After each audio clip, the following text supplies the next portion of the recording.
खुदावंद यीशु मसीह में आप सबकी सलामती हो। आज हम अंजीर के दरख्त की तमसील खुदा पाक रूह के वसीला से सीखने की कोशिश करेंगे, जो खुदावंद यीशु मसीह और खुदा बाप की तरफ से मुझे रूह कुदस के वसीला से सिखाई गई। लूका की अंजील 13 बाब 6 से 9 आयत। और उसने ये तमसील कही कि किसी के पाकिस्तान में अंजीर का एक दरख्त लगा हुआ था। उसने आकर इसका फल ढूंढा मगर ना पाया। तब उसने कराम से कहा, देख, 3 बरस से मैं आकर अंजीर के इस दरख्त में फल ढूंढता हूँ मगर नहीं पाता। उसे काट डाल, ये ज़मीन को भी क्यों रोके रहे। पर उसने जवाब में उससे कहा कि ऐ खुदावंद, इस साल और भी उसे रहने दे कि मैं इसके गिर थाला खोदूं और काट डालूं, शायद के आइंदा फले, नहीं तो फिर कटवा देना। आमीन। इस तमसील में हम जो खुदावंद यीशु मसीह ने पाक रूह के वसीला से मकाशवा मुझे बख्शा, मैं आपके साथ शेयर करना चाहूँगा। अंजीर का दरख्त बनी इसराइल कौम को ज़ाहिर करता है, और खुदा बाप जो है वो बागबान है, और खुदा यीशु मसीह माली या कराम है जो इस बाग की, इस दरख्त की, अंजीर के दरख्त की देखभाल करते हैं। और 3 साल जो है खुदा यीशु मसीह की ज़मीनी मिनिस्ट्री को ज़ाहिर करते हैं कि खुदा ने 3 साल बनी इसराइल कौम के दरमियान खिदमत की, उनको खुशखबरी सुनाई अंजील की, तो भी वो खुदावंद पर ईमान नहीं लाते, और खुदा बाप चाहते हैं कि वो इस दरख्त को, इस अंजीर के दरख्त को काट डालें, क्योंकि ये 3 बरस के बावजूद फल नहीं ला रहा।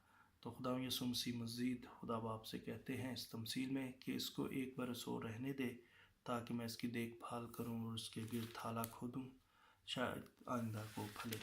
क्योंकि खुदा यीशु मसीह जानते हैं कि वो बनी इसराइल कौम के लिए, इस जहान के लिए अपनी जान देने को हैं, और उसके गुनाहों के लिए अपने आप को कुर्बान करने को है, इसका फ़िदिया देने को है। इसमें हम मज़ीद हवाला देखते हैं यूहन्ना की इंजील उसका 12 बाब में 24 आयत में खुदा यीशु मसीह फरमाते हैं, मैं तुमसे सच सच कहता हूँ कि जब तक गेहूँ का दाना ज़मीन में गिर कर मर नहीं जाता, अकेला रहता है, लेकिन जब मर जाता है तो बहुत सा फल लाता है। आमीन। बनी इसराइल कौम इसलिए फल नहीं लाए क्योंकि खुदावंद यीशु मसीह अभी मसलूब नहीं हुए। खुदावंद ने अपनी जान जो है वो फ़िदिया के तौर पर नहीं दी। इसलिए खुदावंद यीशु मसीह खुदा बाप से कहते हैं कि 1 साल मज़ीद इसको रहने दे, क्योंकि खुदावंद यीशु मसीह जानते हैं कि मेरा वक्त नज़दीक है और मैं बनी इसराइल के लिए अपना खून और अपना बदन देने को हूँ। और खुदावंद यीशु मसीह कहते हैं जैसा कि मैं इसमें खाद डालूँ और उसके गिर थाला खोदूँ, ये ज़ाहिर करता है खुदावंद यीशु मसीह के बदन और खून को। खुदावंद यीशु मसीह ने अपनी जान जो है बनी इसराइल कौम और तमाम जहान के लिए दी, तमाम जहान के लिए फ़िदिया दिया गुनाहों की माफ़ी के लिए, ताकि वो हमेशा की ज़िंदगी पाए। और खुदावंद यीशु मसीह ने फरमाया कि इसके गिर थाला खोदूँ, ये खुदावंद यीशु मसीह के दफनाए जाने को ज़ाहिर करता है। और हम मज़ीद इसमें देखते हैं खुदावंद यीशु मसीह यूहन्ना की इंजील 15 बाब में फरमाते हैं, जैसा लिखा है कि जो मुझ में रहता है और मैं उसमें, वो बहुत फल लाता है, क्योंकि मुझसे जुदा तुम कुछ नहीं कर सकते। जैसा खुदावंद यीशु मसीह ने फरमाया कि जब तक हम खुदावंद यीशु मसीह में कायम नहीं रहते और हम खुदावंद यीशु मसीह में उसके पाक बदन और खून के वसीला से, जब हम खुदावंद यीशु मसीह का पाक बदन और खून लेते हैं तो उसमें शरीक होते हैं। और हम मज़ीद इसमें देखते हैं खुदावंद यीशु मसीह में फरमाते हैं, इसमें रसूलों के अमाल में जब हम देखते हैं कि खुदावंद यीशु मसीह जब मसलूब हुए, मुर्दों में से जी उठे और खुदा बाप के दाहिने हाथ जा बैठे, तो हम देखते हैं कि जब रूह की बारिश हुई, रूह कुद्दस जो है वो रसूलों पर नाजिल हुआ। रसूलों के अमाल 2 बाब उसकी हम आयत देखते हैं 37 से 39 तक। जब उन्होंने ये सुना तो उनके दिल छिद गए और पतरस और बाकी रसूलों से कहा कि ए मर्दो भाइयों, हम क्या करें। तब पतरस ने उनसे कहा, तौबा करो और तुम में से हर एक अपने गुनाहों की माफ़ी के लिए यीशु मसीह के नाम पर बपतिस्मा ले, तो रूह कुद्दस इनाम में पाओगे। आमीन।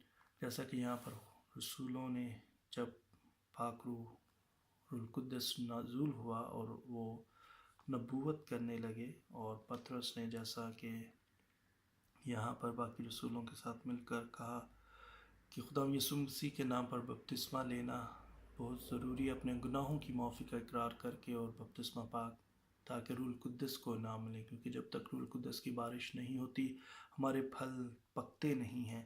اس لیے اگر ہم چاہتے ہیں کہ خداوند میں قائم رہیں اور خداوند میں پھل لائیں تو اس کے لیے خدا پاک روح کو جاننا اور خدا روح القدس کا بپتسمہ لینا بہت ضروری ہے ہماری زندگیوں میں، تاکہ ہم روح کے پھلوں سے بھر جائیں۔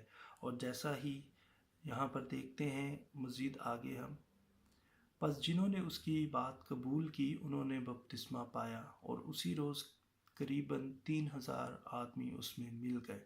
آمین۔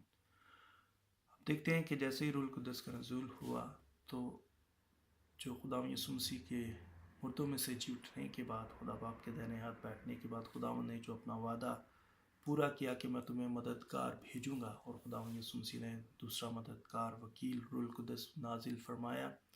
اور جب لوگوں نے رسولوں کو نبوت کرتے سنا اور ان کے دل چھد گئے، اور انہوں نے جب توبہ کی، اپنے آپ ریپینٹ کیا اور بپتسمہ پایا، تو 3,000 دیکھتے ہیں کہ 3,000 لوگ اسی وقت جو ہے وہ خداوند میں خدا پاک روح کے وسیلہ سے سیو کیے گئے، بچائے گئے۔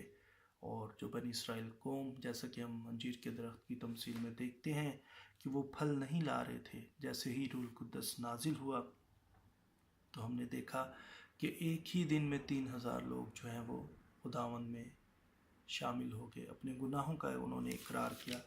جیسا کہ یوحنا کی انجیل میں بھی ہم دیکھتے ہیں 15 باب میں مزید کہ خداوند یسوع مسیح فرماتے ہیں کہ حقیقی طاق میں ہوں، پہلی آیت میں، اور میرا باپ باغبان ہے۔ خداوند یسوع مسیح میں ہم جب تک قائم نہیں رہتے، خداوند یسوع مسیح میں خدا کے پاک روح ہم میں نہیں رہتا، تب تک ہم جو ہیں وہ پھل نہیں لا سکتے جو خداوند چاہتے ہیں کہ ہم پھل لائیں، کیونکہ خداوند یسوع مسیح فرماتے ہیں کہ میرے باپ کی مرضی یہ ہے کہ تم بہت سا پھل لاؤ، اور ہم خداوند یسوع مسیح میں قائم رہ کر خدا کے حکموں پر عمل کر کے جو ہے وہ پھل لا سکتے ہیں۔ یوحنا 15 باب اس کی ہم 11 آیت سے دیکھتے ہیں۔ 10 اگر تم میرے حکموں پر عمل کرو گے تو میرے پیار میں قائم رہو گے، جس طرح میں نے اپنے باپ کے حکموں پر عمل کیا ہے اور اس کے پیار میں قائم ہوں۔ خداوند یسوع مسیح فرماتے ہیں کہ ہمیں ایک دوسرے کو پیار کرنا چاہیے تاکہ ہم جو ہیں وہ پھل لائیں اور ہمارا پھل قائم رہے، جیسا کہ یوحنا اسی باب میں اس کی 16 آیت میں لکھا ہے، تم نے مجھے نہیں بلکہ میں نے تمہیں چن لیا ہے اور تمہیں مقرر کیا ہے کہ تم جاؤ اور پھل لاؤ اور تمہارا پھل باقی رہے، تاکہ تم میرا نام لے کر جو کچھ باپ سے مانگو وہ تمہیں دے۔ میں تمہیں یہ حکم دیتا ہوں کہ تم ایک دوسرے کو پیار کرو۔ آمین۔ خداوند یسوع مسیح کا ہم شکر کرتے ہیں کہ خداوند یسوع مسیح نے ہمارے لیے اپنی جان کا فدیہ دیا اور ہمیں اپنے خون سے خرید کر اپنے بیٹے اور بیٹیاں بنا دیا اور ہمارا فدیہ دیا ہے۔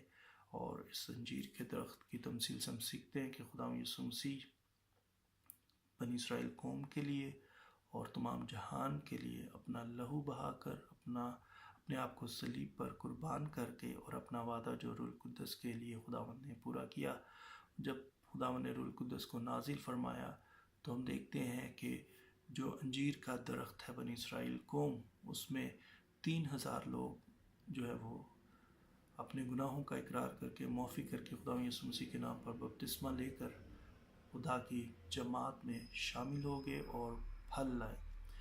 اسی لیے ہم سب خداوند سے التماس کرتے ہیں کہ ہم خدا کی پاک روح سے معمور ہو کر خدا میں بڑھتے جائیں اور خدا کے نام کو جلال دیں، اور خداوند ہمیں یہ فضل بخشے کہ ہم اپنے آپ کو پرکھیں اور جانیں کہ کیا خدا کا پاک روح جو ہے ہم میں موجود ہے، اور کیا ہم خدا کی پاک روح کی آواز سنتے ہوئے اس میں قائم ہیں، اور کیا ہم جو ہے وہ روح کے پھل لا رہے ہیں۔